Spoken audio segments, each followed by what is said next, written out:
Good morning students. Welcome back to 10th Science Unit 9 Solutions Part 3. Now what we learnt in the previous classes, let us recall. Solution in day-to-day life.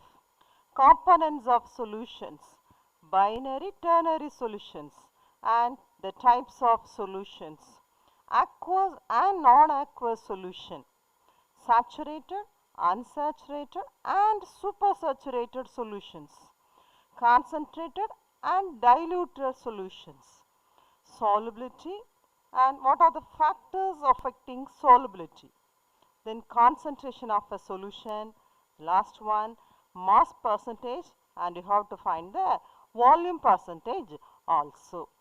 Now come to the last topic of this lesson, that is hydrated salts and water of crystallization.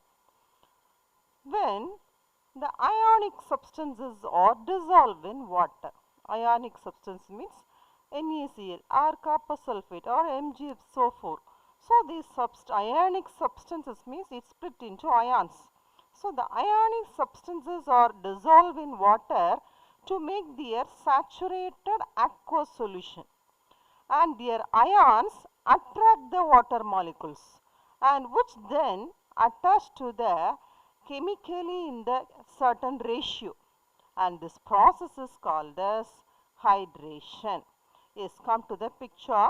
The salt is copper sulphate pentahydrate. Penta means 5. Okay, H2O means monohydrate, 2 means dihydrate, 3 means trihydrate, 4 means tetrahydrate, 5 means pentahydrate, 6 means hexahydrate, 7 means heptahydrate. So in this way you have to mention the number of water molecule. So here the copper sulphate dot 5H2O, copper sulphate pentahydrate, it is blue in color. So these ionic substances that dissolves in water, it makes a solution, and these solutions they contain some particular number of water molecule, and this in some certain ratio, and this process is called as hydration. Then this ionic substances crystallize out from their saturated aqueous solution with a definite number of molecules of water. So the number of water molecules found in the crystalline substance is called water of crystallization. For example, copper sulphate pentahydrate. Okay, how many number of water molecules present here? That is 5 water molecules. So the water of crystallization is 5, and the such salts are called as hydrated salt. So what are called hydrated salt means it contains some ratio, some particular number of water molecules present in the salt or ionic substances. Here you come to the picture, you can now the blue color copper sulphate salt changes its color into colorless. How means copper sulphate pentahydrate, if you are heating, what happens means they lose their water of crystallization and they becomes amorphous. What is the meaning of amorphous? Means shapeless or without no definite shape, or lost their color. So if they are color, it is colorless. Okay, here blue color, if you are heating, what happens? It loses its water molecules. Now this is a colorless one. This is a amorphous salt. Then some of the examples of hydrated salt. So here the topic: common name, IUPAC name, molecular formula. What is the common name here? Blue vitriol. The IUPAC name is copper 2 sulphate pentahydrate, because here copper it has a valency 2. Okay. Now so copper 2 sulphate pentahydrate. The molecular formula is CuSO4 dot 5H2O. 5 means pentahydrate, copper sulphate pentahydrate. The second one, Epsom salt. Common name is Epsom. The IUPAC name is magnesium sulphate heptahydrate. Hepta means 7. So, the molecular formula is MgSO4.7H2O. The third one, gypsum. Gypsum means calcium sulphate dihydrate. Di means 2. So, the molecular formula is CaSO4.2H2O. The fourth one, green vitriol. Iron 2 sulphate. 2 means here iron acts as the valency 2. So, iron 2 sulphate heptahydrate. Hepta means 7H2O. So, iron symbol Fe. FeSO4.7H2O. The last one, white vitriol. Zinc sulphate heptahydrate. Hepta means 7. So, the molecular formula is ZnSO4.7H2O. These are some of the examples of hydrated salts with their common name, IUPAC name and their molecular formula. Now, come to the next one, copper sulphate pentahydrate.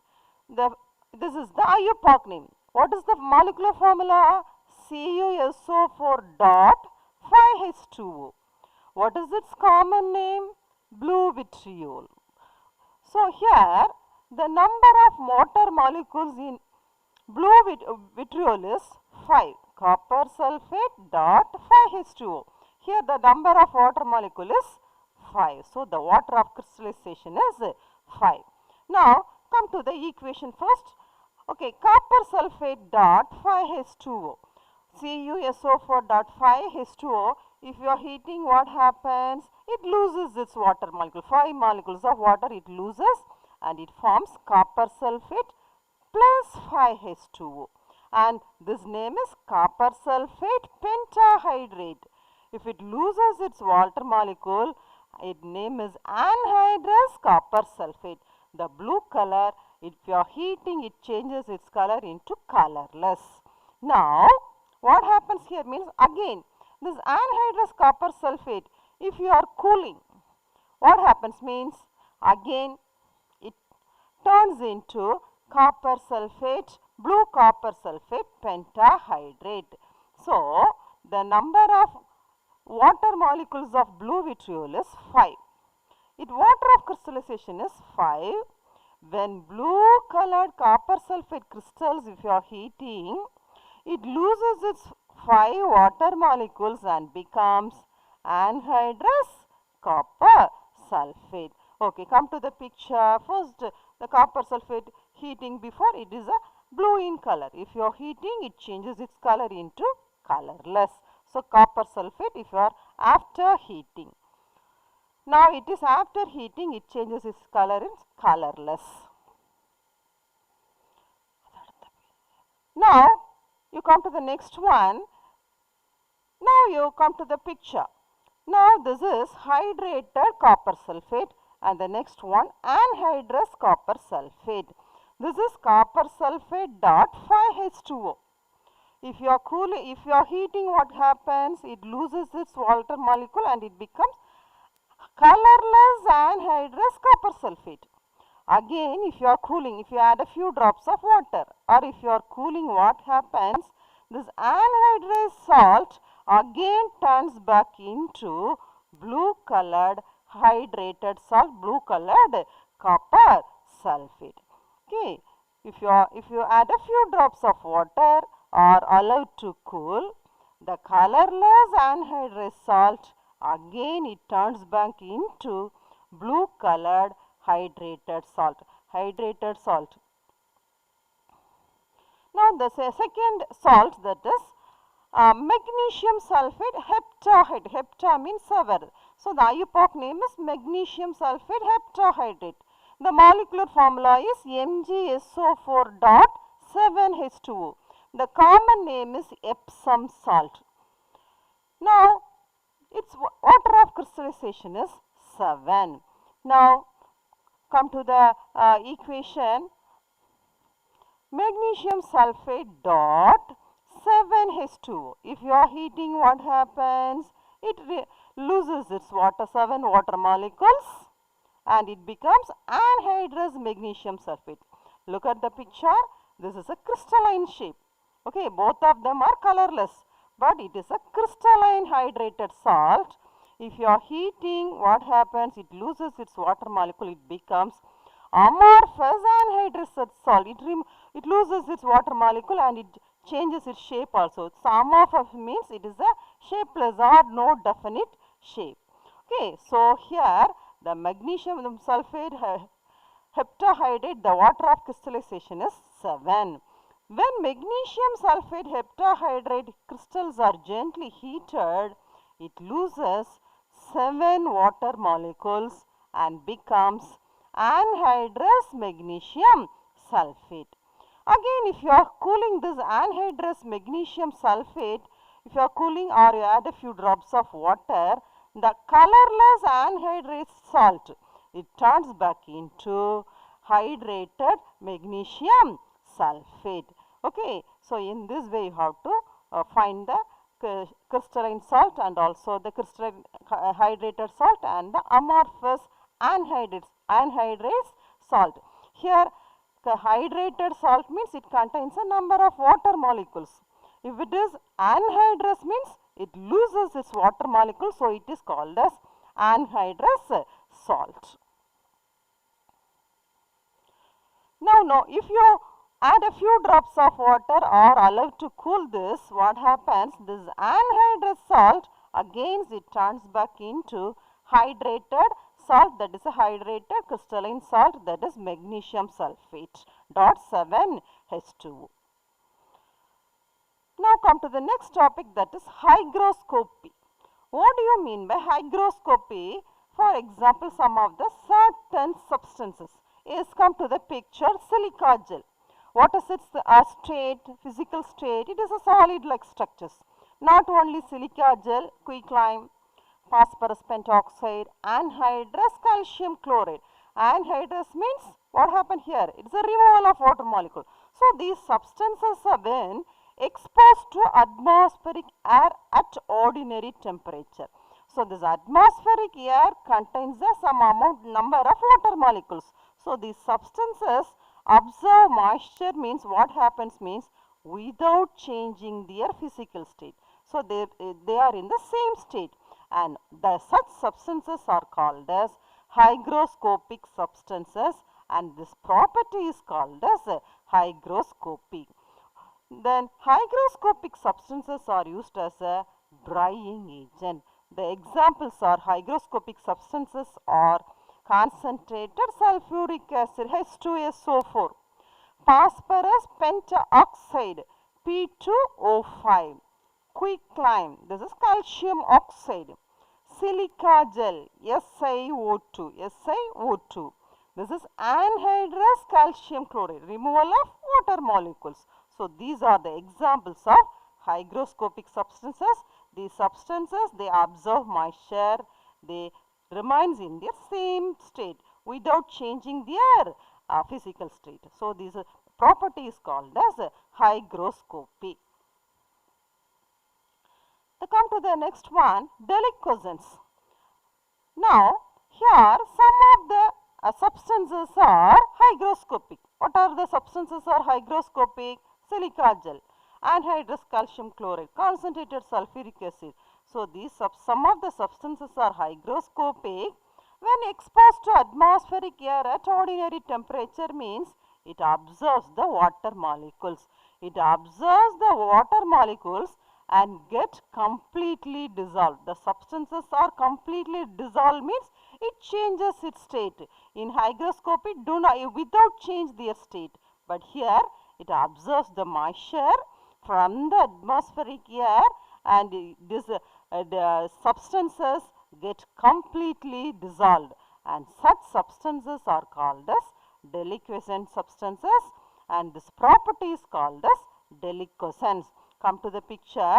Sodium delicescence in sodium hydroxide. The first one, this is sodium hydroxide pellets. It is a tablet like structure. It is a solid state. It absorbs the moisture from the atmospheric air. It forms a solution. So the delicescent substances lose their crystalline shape. It is a shapeless, and ultimately dissolves in absorbed water, forming a saturated solution. Okay, see, this is a solid in state. Sodium hydroxide pellets are solids in shape.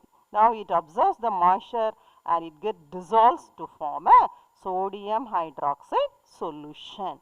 And this delicescence is maximum. When it is in maximum, the temperature is low. The second point, the atmosphere is humid. Humid means it depends upon the moisture, atmospheric moisture. Depends upon the atmospheric gas contains moisture. And examples of delicescence are calcium chloride, CaCl2. The next one, caustic soda. Look at the picture, sodium hydroxide, the another name is called as caustic soda, NaOH. Then caustic potash, potassium hydroxide, KOH. Then ferric chloride, FeCl3. So these are the examples of delicescence. Now come to the last topic, that is differences between hygroscopic substances and delicescence. The first one, these substances when exposed to atmospheric air at ordinary temperature, it absorbs the moisture and do not dissolve. So it remains in the same state. But in delicescent substance, they exposed to atmospheric air at ordinary temperature, they absorb moisture and dissolve. Okay, the best example, that is sodium hydroxide pellets, it changes into sodium hydroxide solution.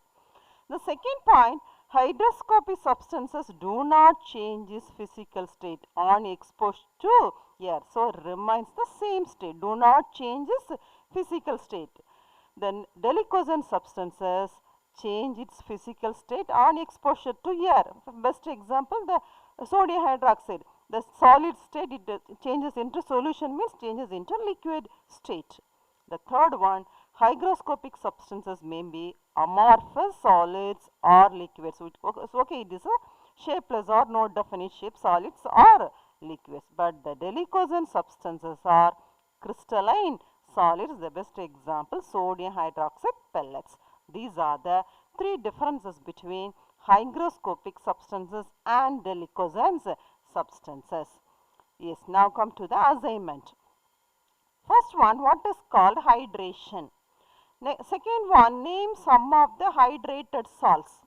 Third one, what are the difference between hygroscopic substances and delicescence. The fourth one, what is water of crystallization. So these four questions you have to learn and write one time. Okay students, thank you.